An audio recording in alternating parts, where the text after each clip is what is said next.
research, it seems as though cultural norms and customs and boundaries were violated, whether it's wearing overly revealing clothes or engaging in gestures and behaviors that are not culturally acceptable or appropriate. And so even though someone's invited you to their country, that doesn't mean, you should do your research first, but that doesn't mean you take things for granted. And it seems a bit narcissistic to not do your research first to see what's appropriate and acceptable.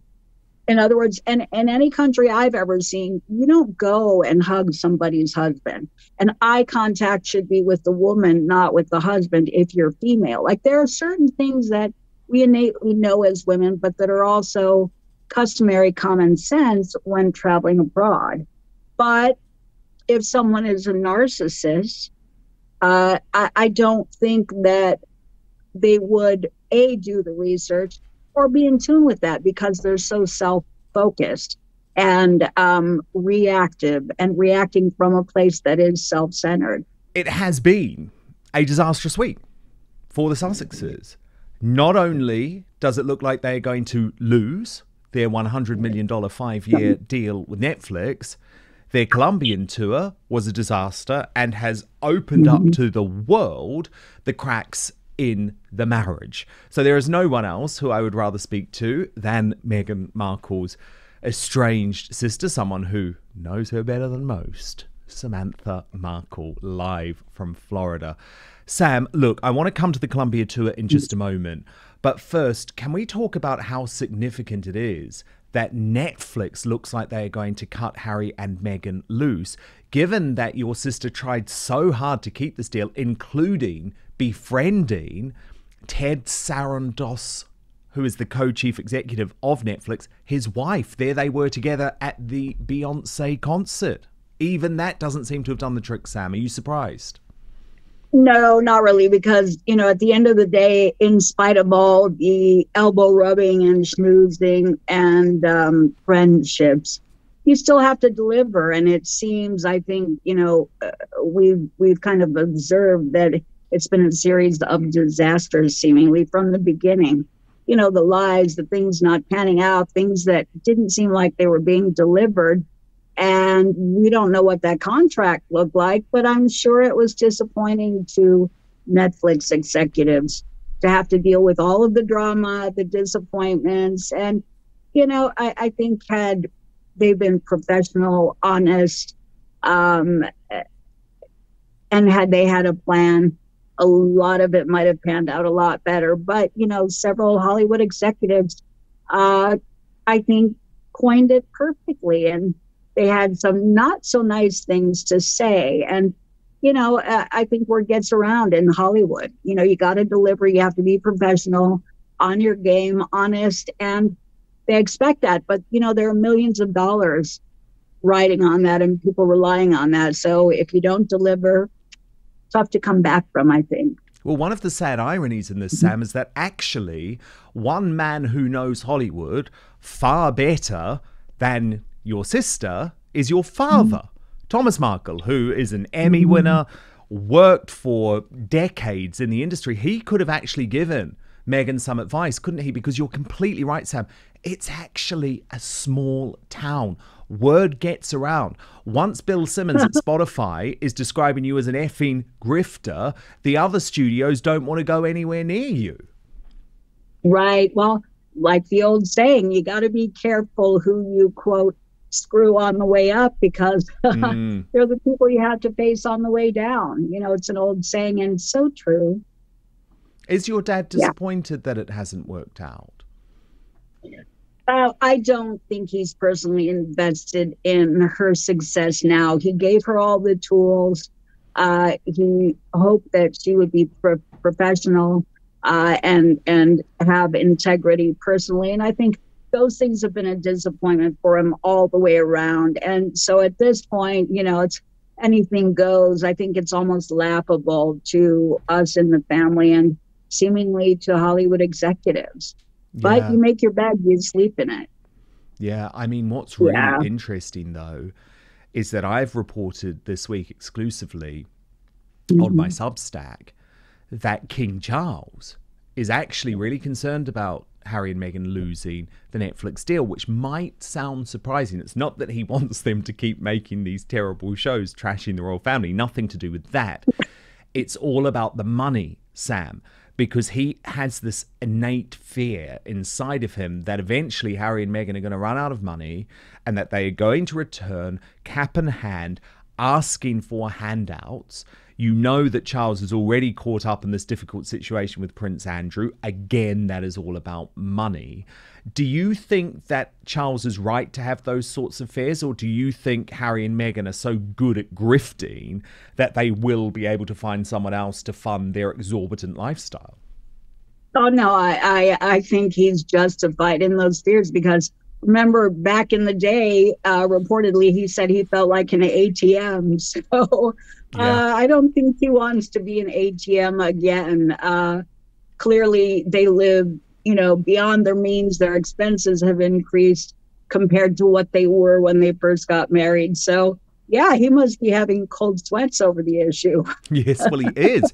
He is. And what's so fascinating, Sam, and this is why I wanted to talk to you about it, right, is that the source close to King Charles said to me that before Prince Harry married your sister or was in a relationship with your sister, he was never someone who was particularly obsessed about money or material things. But it's since the relationship with Meghan that he is now completely obsessed about money. It's all he talks about. It's all he's interested in. It drives his jealousy of his brother and his envy of other members of the royal family because he's the spare rather than the heir. Was your sister always obsessed with money? And your dad obviously did fund her, didn't he? So where did this sort of obsession with money and wealth come from when it comes to Meghan?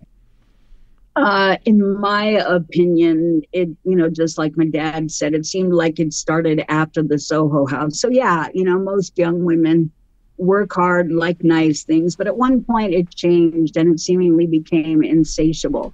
And I think with most people, they say money corrupts.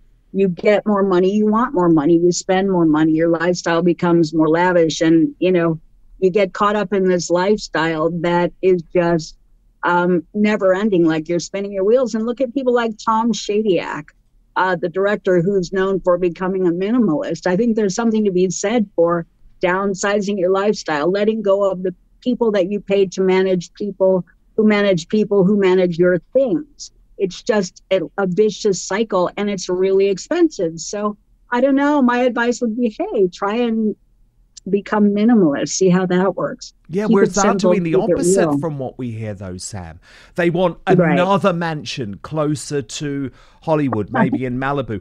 They want more private jet flights because for some reason they refuse to fly commercial even within the US now. Well, it's weird because they haven't really earned it, in my opinion, in the opinion of others. It's like they're not Prince William and Princess Catherine, and even Prince William and Princess Catherine and their children seem to be a lot more humble, down to earth, normal lifestyles, school, family photographs, and amidst and they fly commercial all the time. Exactly, and they seem to keep it real, and that's probably the key to happiness and sanity. I think when you get caught up in the psychosis of an A-type personality, like nothing is ever good enough, you can never have enough money, I think life can be quite miserable. So don't know how it is for them in Montecito, but it seems like they're grasping for straws, and that's not really a comfortable way to live. No. And it's such a shame, though, because the rest of your family isn't like that. And as you say, the rest of the royal family isn't like that. But it is interesting. I think you're probably right. Where Meghan got in with that Soho House crowd, it's very aspirational. That's one word to say, snobby, Sam.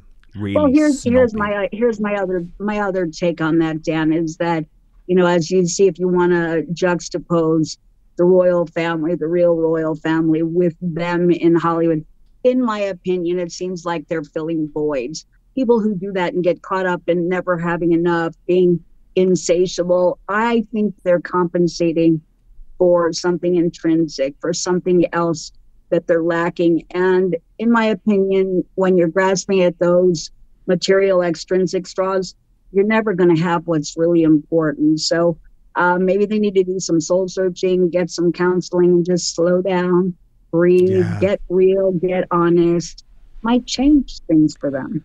Well, completely, because I'm going to come to this in a moment, Sam, because what was so sad actually with the Colombia tour was just seeing how completely miserable Harry was. I mean, Meghan seemed to be in her element, but Harry really upset. So I'll come to that in just a moment. I did just want to ask you one more thing about the Netflix deal, though, because it has been awkward for Ted Sarandos. He's having to try and justify why he's paid these two such money. And the same thing happened with the Obamas. You'll remember that.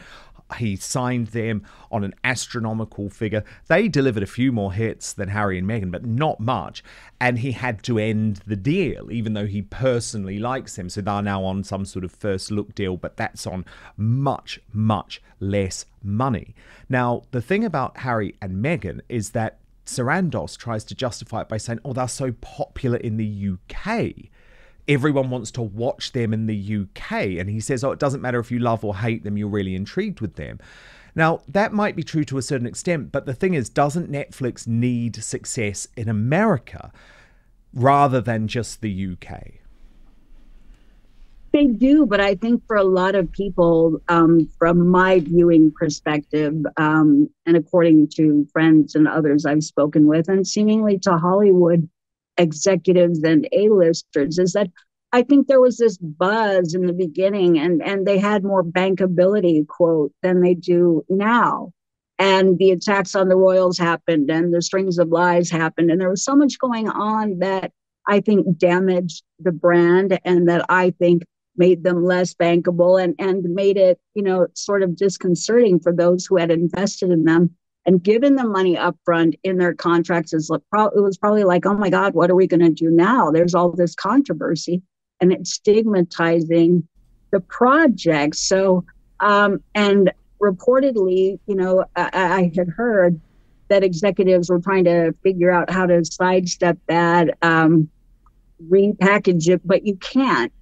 Once it's out there, you sign the contracts, you've given the advances, and the stigma is there, and you don't get the viewing audience. You don't get as many sponsors. You can't back it. So it becomes kind of a black hole financially. And that's scary. I don't know what they're going to do. Well, and absolutely for Netflix, the deal has been a black hole financially. I mean, we've got two projects that are coming. This executive produced by Harry reality series about polo, which is one of the most posh, inaccessible sports in the whole world. Yet when the deal was announced, it was all meant to be about being inclusive and changing the world with positive messages. And then the other is Meghan cooking for her rich and famous friends, which maybe some people will hate watch. They've also signed up to make a film version of that famous novel. But again, that's not what they're experienced at doing. So I guess the point I'm making, Sam, is there's unlikely to be another hit coming out of this Netflix deal, certainly at least from what we're seeing, which puts the pressure on them to slag off the royal family again, because that seems to be the only time that people are really interested in watching their content. Well, they've had and your family too, by the way. They've had ample opportunities to prove themselves, from the podcasts to the shows. And quite frankly, I haven't heard anybody say that they're mesmerizing, that, they're, anxious to watch them. I just don't think they pull it. And, as a viewer, I'm trying to be objective and remove myself. Yes. There's nothing about either of them that personally compels me to watch them. Talent, looks, substance, content. And I think a lot of people are feeling that way. And when it comes to the cooking show, you can't compete with Martha Stewart. That's just crazy right there. Nobody's going to pull that. And even Rachel Ray. I just think it's a saturated market, and the best people now are out there doing it. So can she cook, Sam? I mean, did she used to cook for you and your dad? No, it reportedly, throughout her, whether it's her marriage or her relationship with the chef in Canada, as women, we learn how to cook as we get older. But so she wasn't big on cooking when she was younger, though. No, and I don't. it just, you know, people's lifestyles now are so fast, and the people who do bring that kind of content to an elite market, they've got the market cornered. You can't compete with those people. The best recipes have already been put out. The most fascinating personalities that suck us in, they're already doing it. Harry and Meghan can't compete with that. You know, it's just, I don't know what executives were thinking, but I wouldn't have funded that. I wouldn't have produced that. I wouldn't have been involved in something like that, because it seems like a no-brainer. Well, indeed. And Pub, which is one of the best connected newsletters in Hollywood, it's edited by Matthew Boloney, who used to be the editorial director of The Hollywood Reporter. He was the one that broke this confirmation that Netflix were going to drop the deal this week. And he was describing the deal as one of the worst in all time in Hollywood. So, I mean, this has completely been a disastrous deal. But the week just got worse, because we also had a disastrous tour of Colombia. And I want to show you these new pictures of Harry and Meghan at a very bizarre banquet hosted by the Vice President of Colombia, Francia Marquez. Now, Meghan's mole on X wrote, Prince Harry and Meghan Markle attended a banquet hosted by the VP. Nothing says royalty with banquet tables pushed together in a gymnasium. This was supposed to make the royals jealous. It's also gone viral, and this may not be kind, but let's just be honest, it's also gone viral, a picture of Harry's hairline, which isn't looking good, Sam. And I only point that out because I'm someone that has suffered with my hairline, but I only point that out, Sam, because he slagged off his brother for going bald in Spare. Right, yeah. This takes me back to... I had jokingly said when I first saw that, maybe they could start, you know, when they started plummeting in some of their business endeavors, I thought maybe they should start a hair dynasty and call it something like Megan's Rogaine. Because who knows? It seems like big business. I think even that product would be too late to save that hairline. But what was most interesting about this dinner, that was just an aside, and I'm being a little bit mean, but I'm doing it because he was so mean to William. That's why. Otherwise, I wouldn't actually comment on his appearance, but that's the reason why. But what was most fascinating about this dinner, and I want to show you a video, but I'll just set it up, Sam, and get your reaction off the back. Because what was so weird about this is that Meghan was like the belle of the ball. It was like she was the queen being hosted at this dinner. Everyone was talking to her. Everything was centered around her. Harry looked utterly miserable, off to the side, sitting on actually a separate table. And I think it really summed up the dynamics of the trip. Watch this.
Like he's a bit part player, Sam, right?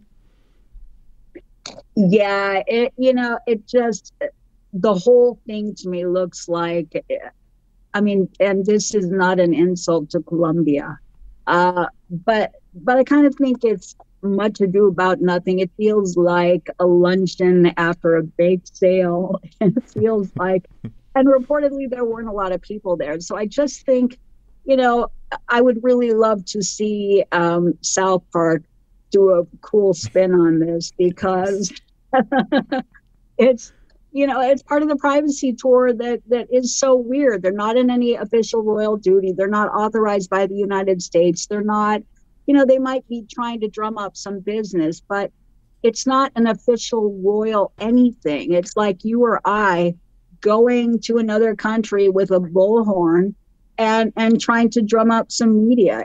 It feels kind of farcical. It does. And the thing is, you could, why? Even though they've released so many pictures where they're trying to make Harry look happy, clearly someone had a word to him after the first day. There are so many others where he just looks like he's losing the will to live. So according to Taz, pointed out this particular picture, and you can see Meghan has a microphone. She's holding a microphone and she's talking, and everyone around her looks like, just shut up. But look at the look on Harry's face. It's like he's falling out of love. And then according to Taz said, Harry was being completely ignored by the host, the chef, his wife. He might as well not been there at all. Your response, Sam?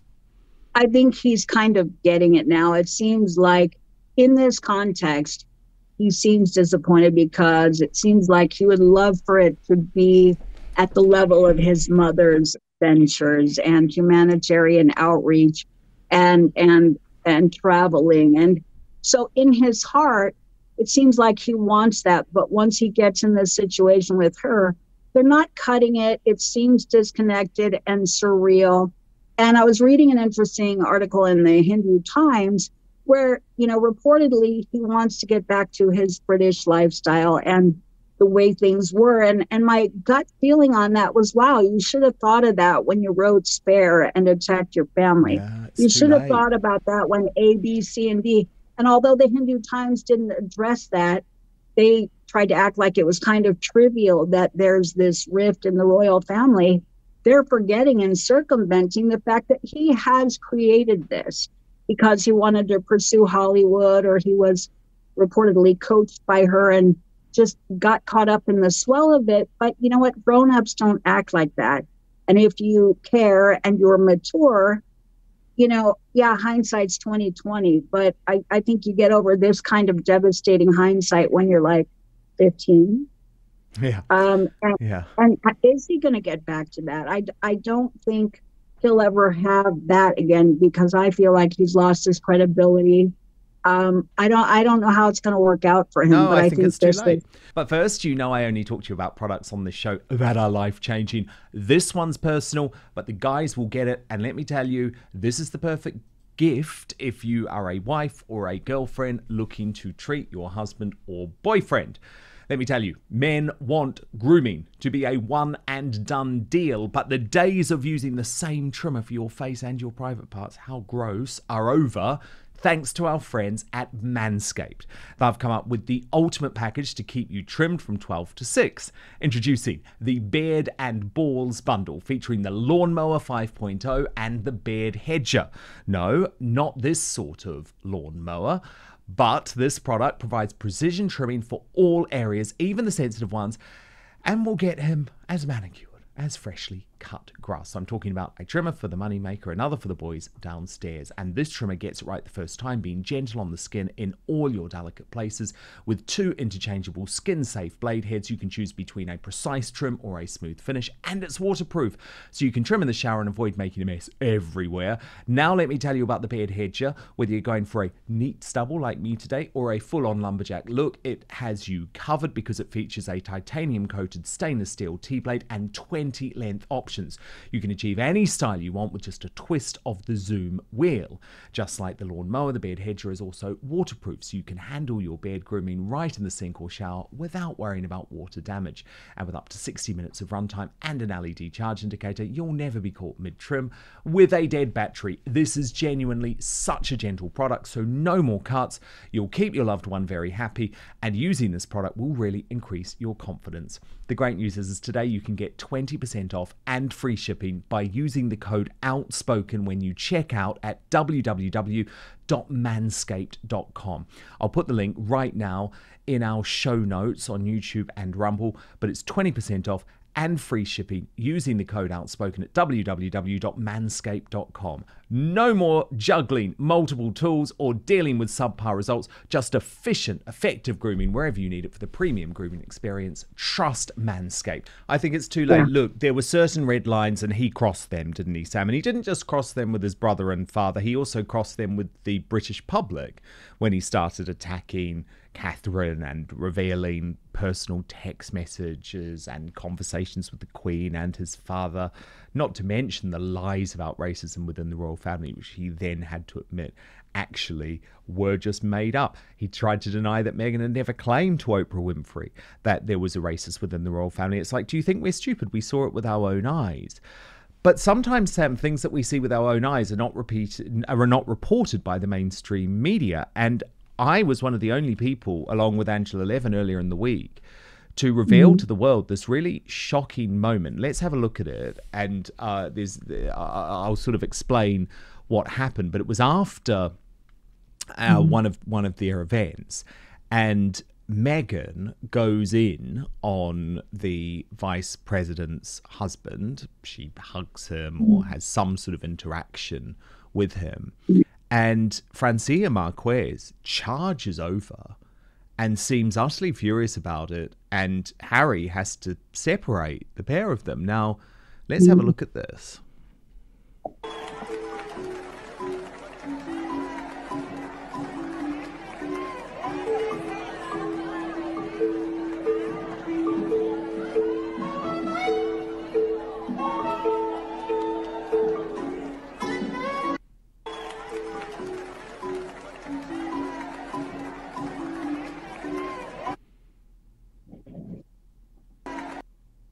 And things did certainly seem to become more tense between the vice president and your sister as the week went on. What do you think was going on in that footage, Sam? I know it's difficult to know given it's from afar, but it certainly at least seemed worth reporting on.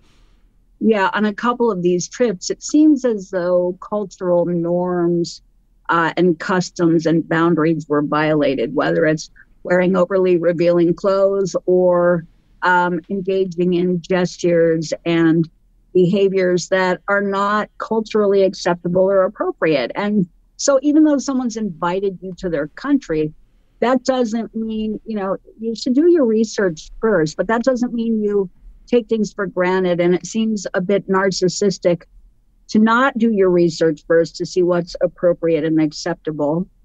In other words, in any country I've ever seen, you don't go and hug somebody's husband. And eye contact should be with the woman, not with the husband if you're female. Like, there are certain things that we innately know as women, but that are also customary common sense when traveling abroad.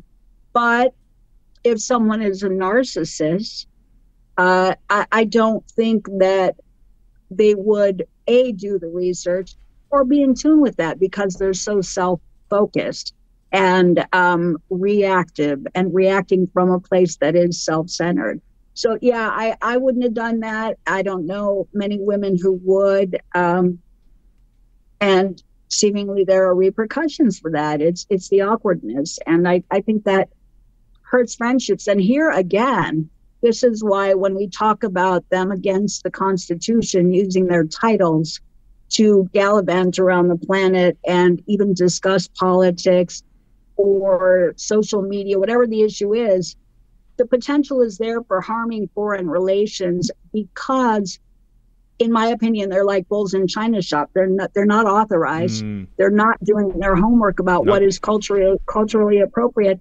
And if the relationship is injured, that has a lingering effect. So somebody, I think, needs to pull back on the reins here.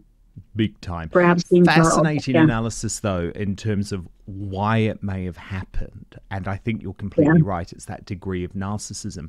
But Sam, on the first day of the tour, there was a really awkward moment involving Harry, who seemed to be so angry and wanting to get away from your sister, but instead he was a bit inappropriate with an interpreter who Angela Levin revealed on the show earlier this week then disappeared from the rest of the tour. Watch this.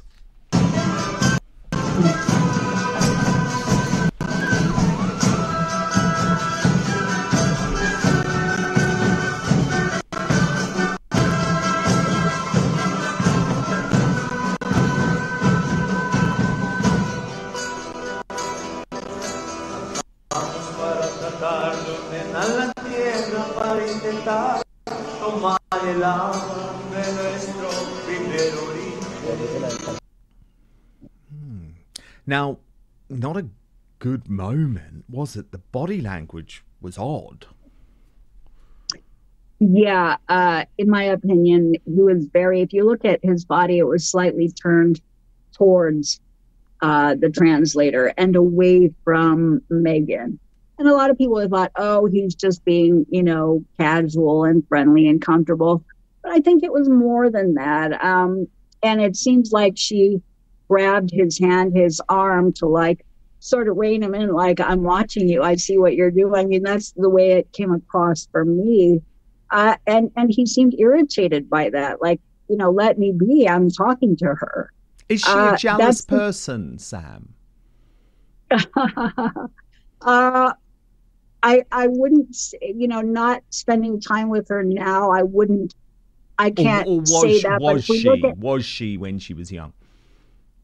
I don't see why she would be. And you would think of women who are secure in their relationships and successful, that there would be no need to be. But the body language, if you're not insecure and controlling, you don't grab a man's arm. You don't lead him around by the back. No. We've all seen that and questioned it.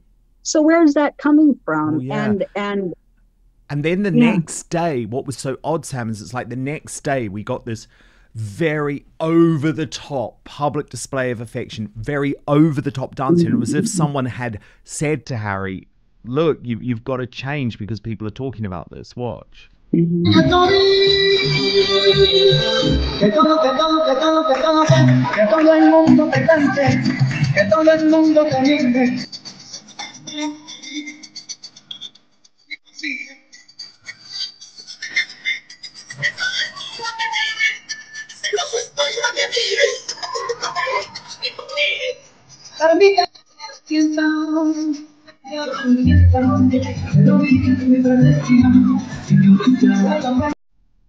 It was in stark contrast, wasn't it? Do you think that was staged? That felt staged, juxtaposed with what we just saw. Yeah. It's sort of like, I think especially in the dance situation, they knew that there were cameras there and they had to look the part. That felt very Dancing with the Stars to me. Hey, maybe that's something they could do. Yeah, well, they need the money, don't they? They need the money. And of course, Sam, you won't be surprised to know that Meghan made some really egregious claims on stage that did not link up at all with reality. And I wanted to play you a couple of them and get your reaction, because I think a couple of them will be particularly upsetting for both the Markle family and the royal family in the UK. So this was the first moment when she spoke about the fact that she wasn't interested in a fight and is actually just focused on love and kindness and generosity. Watch. Of the strong women that are around me, of course, my mother being one of them. I think life is full of surprises and can be quite complex. And we've talked about over the past few days, you finding your inspiration in this fighting spirit. And for me, we talked about the power of words as well. So much of how I approach things is through the lens of less about the fight, that's not interesting to me, and more about how do we show up in this space and wash things over with love and kindness and generosity. And we talked about this the other day, and of course that is part of that same spirit that you have in you. You see something wrong, you go to fix it. Maybe that's just a very female thing, whether it's a fan or something else. That's what we do, right? As women, we're multitaskers and we are fixers. And so when I try to look at the conditions in which will make women most comfortable in the space, that's multifaceted. And that includes finding ways to create political space where women's voices can be heard, in obviously business where women can have a seat at the table and be in positions of leadership, having examples as you do with your vice president of the strong. I just find it crazy, Sam, that she would say the fight is not interesting with her. When you consider the fact that she and Harry have been at the helm of a lot of money and paid PR to shape social perception, to shape the media, through someone like Sunshine Sachs, who is the hub of, don't quote me on these because I might make a mistake on one of them, Newsweek, Vanity Fair, Elle, Cosmopolitan, Us Weekly, several Harper's television Bazaar shows. Harper's Bazaar. The bottom line is, in my opinion, she should have said, gloss things or smooth things over with paid PR. In other words, you go and damage people and then you seemingly manipulate PR to make it look as though, you're all about love and joy and unity and embracing after you've done the damage. In my opinion, that's like an arsonist setting fires and then getting out a hose, knocking on everybody's door, pretending to play hero and hoping to get a photo op out of it, when that person was responsible for the tragedies in the first place. So I've got to say, I'm going to call BS on this. And I think I have a right to do so. So, and if you're such a humanitarian and you want love and you're not about the fight, then you're an adult. You stop the fight you created. You apologize to people. You be accountable, and you be the humanitarian that you had your PR make you look like you are, and you get on the same page. You have a meeting of the minds, but you have to make an effort. You don't just sit behind the smoke and mirrors, the Wizard of Oz green curtain pulling strings, and pretend to be innocent and want to stop the fights when you're the one who started them. And I say the same thing to Harry after what he did, after what they did on Netflix, in Spare, in their interviews. Come on, you guys are driving the bus. And if it steers into a mountain, well, you're the ones holding the steering wheel. Wake up and steer straight. And especially seeing she says, I now want to have a chapter of joy. And she said, my intentionality is to enjoy this chapter. Well, surely if you want to have a chapter of joy, you need to have your own dad as part of that. He's just down the road, come on. Yeah, and this is kind of tacky. This seems, in my opinion, like it's glomming on to Kamala Harris's whole new mantra about let's be the party of joy. Joy is the new buzzword to take away from all of the damage that liberals and Democrats have done. And throughout this opiate of, it's about happy, happy, joy now. Well, you can't do so much damage and then just shift gears right away to joy. You have to fix what you've damaged, and hopefully you arrive at joy. But it's not going to be because you throw out a buzzword like joy. Ooh. Sam, you're amazing. It's brilliant analysis as ever. I'm always so grateful to you. I love our conversations. Thank you so much. Thank you so much for watching Dan Wootton Outspoken. Please do subscribe if you want lots more clips and interviews like that. Plus, if you want to watch our totally uncensored after show, then visit www.outspoken.live.